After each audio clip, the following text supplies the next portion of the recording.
ఏమైనా దీని మీద ప్రధానమంత్రి తొందరగా వారు ఆపడానికి ప్రయత్నం చేయమని కోరుతున్న ఎంతమంది గ్యాస్ కొరత లేదు కావాలని కాంగ్రెస్ వాళ్ళు రాజంతం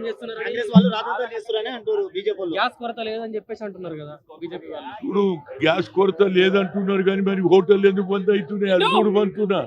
ఎవడు హోటల్ తినేవాడు బంద్ చేయడు కదా వాళ్ళకు గ్యాస్ దొరకకనే బంద్ చేస్తున్నారు దానికి అబద్ధాలు చెప్తున్నారు ఎందుకు 75 రోజుల మందం గ్యాస్ కొరత లేకుండా ఉంది 75 రోజులు ఉంటే ప్రతి ఒక్కరు కూడా గ్యాస్ ఏజెన్సీ దగ్గర పోయి చూడమను ఎన్ని సిలిండర్లు ఉన్నాయో చూడమను అది చూడకుండా లేదు లేదని అబద్ధాలు చెప్తుండలేదు నా ఉద్దేశం ప్రజలందరూ ఇబ్బంది పడుతున్నారు సివిల్ సప్లైస్ మంత్రి కూడా అదే మాట చెప్పినారు అందరు అదే చెప్తున్నారు మరి ఎందుకు ప్రజలలో ఈ ఆలోచన వచ్చిందో దాని గురించి ఇక్కడ ఉన్నటువంటి మంత్రి గాని కేంద్ర మంత్రి గాని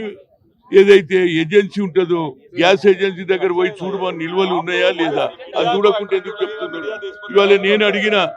మా ఇంట్లో 4 గ్యాస్ సిలిండర్లు కావాలి 2 ఇచ్చిండ్రు ఏమంటారా ఏమనుకోకి అంటున్నారు ఏం చెప్తారు 4 పోయి 2కి వచ్చింది ఇక వేరేవాడు అయితే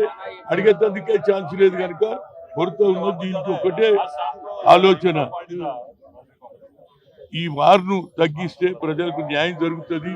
ఎంతో మంది 130,000 మంది భారతదేశానికి వచ్చేసారు దుబాయ్లో పనిచేసేవాళ్ళు ఇరాన్లో చేసేవాళ్ళు అందరూ వచ్చారు కనుక నరేంద్ర మోడీ ఎప్పటి వరకు అయితే చేయడో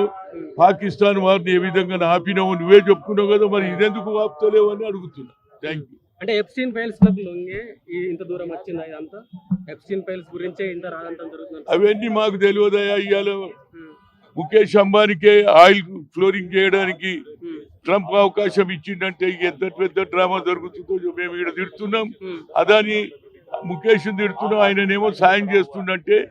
ఇది కలిసి డ్రామా ఆడుతున్నారు నరేంద్ర మోడీ ట్రంప్ అనేది చెప్పగలరు ఎందుకు మరి మూసీ ప్రక్షాళన దాని గురించి ఏం చెప్తారు మూసీ ప్రక్షాళన పేట కాంగ్రెస్ ప్రభుత్వం విధ్వంసం చేస్తామని చెప్పేసి విధ్వంసం అంటే మేము మాది మహాత్మా గాంధీ పార్టీ విధ్వంసం అంటే ప్రజలలో పోయి చెప్తాము అన్యాయం జరుగుతుందని చెప్తాం విధ్వంసం అంటే మేము కాలుస్తామా లేకుండా పొడుస్తామా మా కల్చర్ అది కాదు ప్రజలకు చెప్పి నరేంద్ర మోడీ నిజ రూపం బయట పెడతామని చెప్పగలరు రైట్